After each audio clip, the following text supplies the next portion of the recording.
Well, we're all familiar with the idea that the arts get used to influence. Soft power, it's often called, and believe it or not, you can actually study soft power at university. In fact, I personally know someone who has a doctorate in soft power, specifically looking at South Korea and China and the way they use soft power to try and influence each other.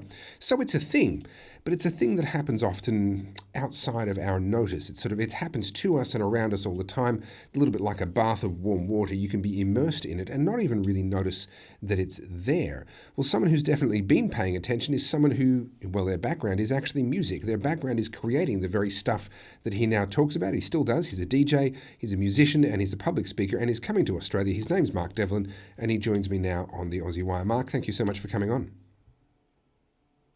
No worries, brother. Thanks for having me. Now, I do like it when someone brings their own microphone. The audio quality you're giving us there is absolutely outstanding. I would expect no less from a DJ, of course. It's a DJ thing, yeah.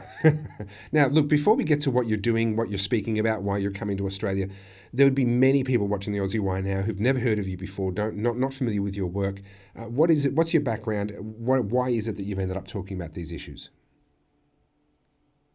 Okay, I'll try and condense the last 30 years into about 2 minutes. Okay. So my background is as a club and radio DJ. I got started in 1990.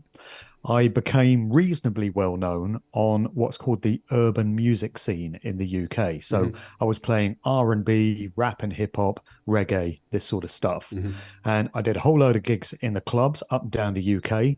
I was fortunate enough to get to travel internationally.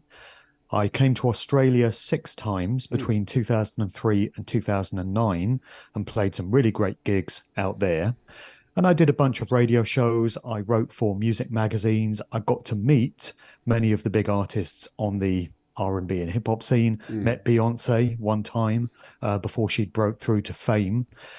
But things got to the stage around about 2007 where I'd started questioning the true nature of this world in which we live. I'd always had these burning questions at the back of my mind. Questions like, why is there always war? Why is there always injustice? Why do politicians quite literally get away with murder?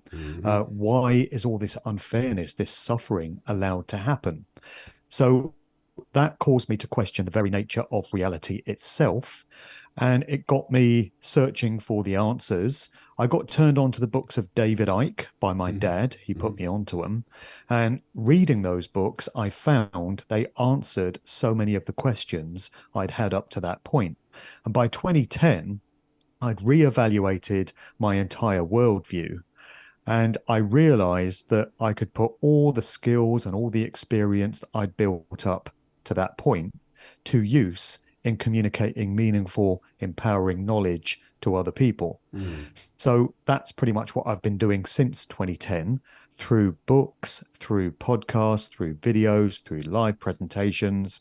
I've spoken at a few protests and rallies as well, and it's become my life. So things have really changed for me. My full-time job is now doing all this stuff, and it's replaced all the DJ business that was there before. And I think this is probably a bit more meaningful and contributes a bit more to humanity and creation.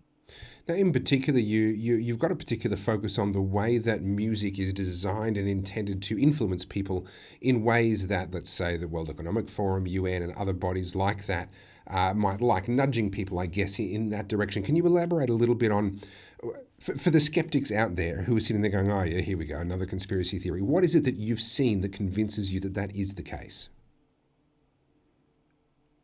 Very early on, I came to realize that every aspect of our lives is completely controlled by unseen forces, mainly secret society networks working behind the scenes. We can see this in politics, we can see this in big business, we can see it in academia, the world of so-called science, the world of so-called medicine, all these different walks of life. So why would anyone expect it to be any different in entertainment and popular culture? In fact, those vehicles form the perfect opportunities to mass mind control large numbers of people, to shape their worldviews, to shape their thoughts, their perceptions, their viewpoints, even influence their behaviors.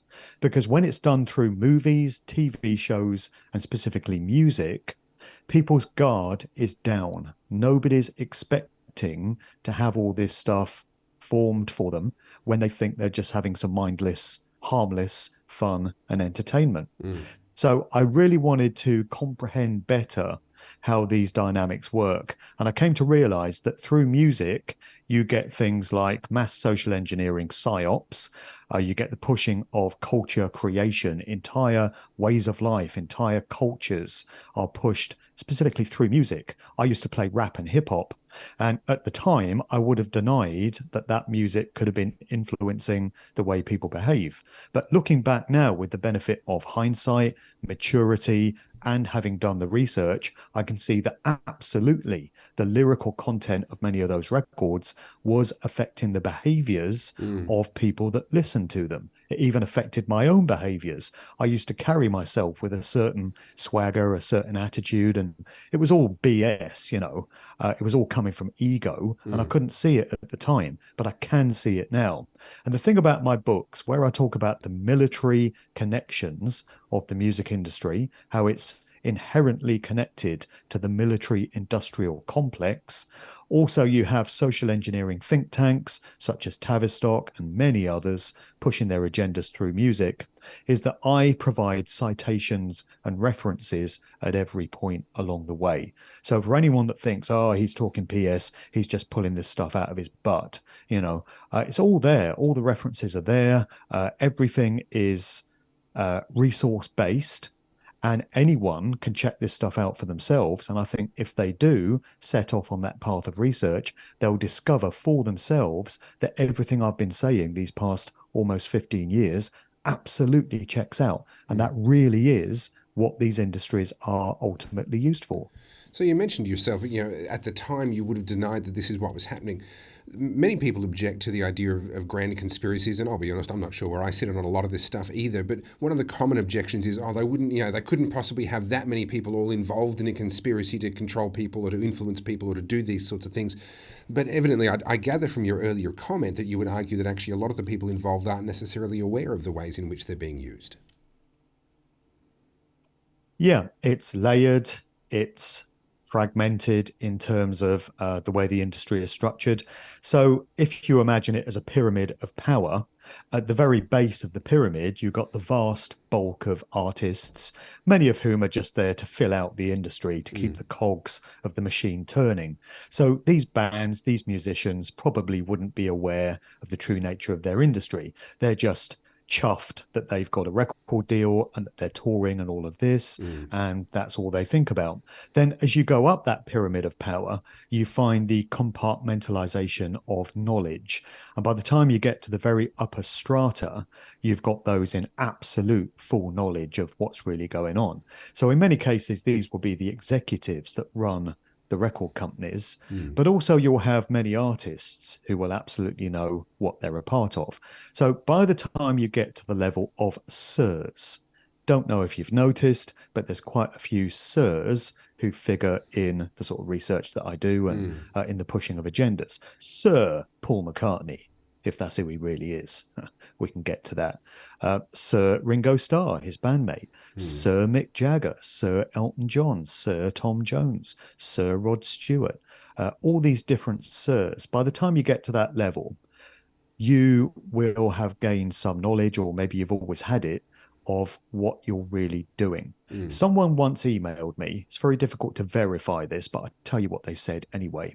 And they said they found themselves sitting on a plane, first class, traveling next to Mick Jagger. And Mick Jagger had had a few drinks, according to this person. He was well oiled, and he started chatting to her. And he said, my job all these decades has been to debase culture and to degrade morality, sex and drugs and rock and roll. That's my job. That's what he's alleged to have said. It wouldn't surprise me if that turns out to be a true story, because my research has borne out, and the research of many others, I'm not the only one doing this, that is exactly what the music industry has been used to push since the 1950s. Really, you could take it back to the mid 1950s. That was the birth of the rock and roll era. And that's when the idea of sex and drugs and rock and roll first entered youth culture. And it's been getting pushed ever since. The agendas change from decade to decade. Of course, the artists change, the styles and the scenes and the genres change, but the agendas always remain the same, which is to debase culture, to debase the family value system. That's a big part of it, breaking down the traditional family unit. That's what entertainment has been used for. And also psychological manipulation, the pushing of agendas, the implanting of ideas into the subliminal mind of the general public, such as, for instance, what we've all lived through the last 3.5 years. There's endless examples of pre-programming of this nature, which has gone into movies, TV shows, and also music, and it prepares the general public for what is known to be coming. So when the news anchors pop up on the TV screens and tell you what's happening in the world, there's already a familiarity with the narrative in the subconscious mind of public because they've been prepared for it through culture, through entertainment. That's its real role. Well, Mark, there's a lot more that we could talk about, but if people want to hear more from you, they should come and hear from you while you're in Australia. Where would people go in order to learn more about your tour, where you're going to be, where they can find tickets? Sure. Well, I planned to do this tour in March 2020. I'm thinking in the past there. And that was expert timing, of course, because Yes, well it done. never happened for obvious reasons. So it's been 3.5 years in the planning. Things reached a point towards the end of 2022 where it became clear that I was going to be able to travel again. At least there was a small window of opportunity there. So I thought, I've got to strike while that chance is there. Sure. And so at the very start of this year, I put together this tour, which is happening in November. So it's 4 dates. I'm going to be hitting Melbourne on Wednesday, the 1st of November. Then I'm heading over to Brisbane on Thursday, the 2nd. I've got a day off on the Friday. Then on Saturday, the 4th, I'm over to Sydney. I'm sort of zigzagging around a bit, but it's just the way the dates had to fall. And then on Sunday, the 5th of November, I'm going to be in Perth. So all of those gigs happen in the evening. They kick off about 6:30, with the exception of the Sydney one. The Sydney gig is in the afternoon between 1 and 5. And where can people find tickets? It would be great to see. Well, the tickets are on trybooking.com.au. You can find the links to that on my main website, djmarkdevlin.com/events. If you go to that page, there are direct links to each of these gigs. There are QR codes that you can scan if you're that way inclined, and it will take you through to the ticket booking page. But also there are links you can click on to go and grab your ticket for each of these. So it would be great to see as many people as possible who would like to hear more. I'm going to be unpacking a lot of my information, a lot of my research over the past 15 years, and there's going to be a specific reference to many Australian artists. So in the second half of the talks, I'm going to be honing in on a few Aussie artists and giving people some interesting stuff about them. Well, Mark, it sounds very interesting. I'll be in the UK at the time. Ironically, we're going to pass each other in the sky. I'm heading for the UK. You're coming to Australia. But if anyone's interested, do check out Mark Devlin's website and get yourself some tickets. Mark Devlin, thank you so much for coming on the Aussie Wire. No worries, mate. I'll wave to you in the sky.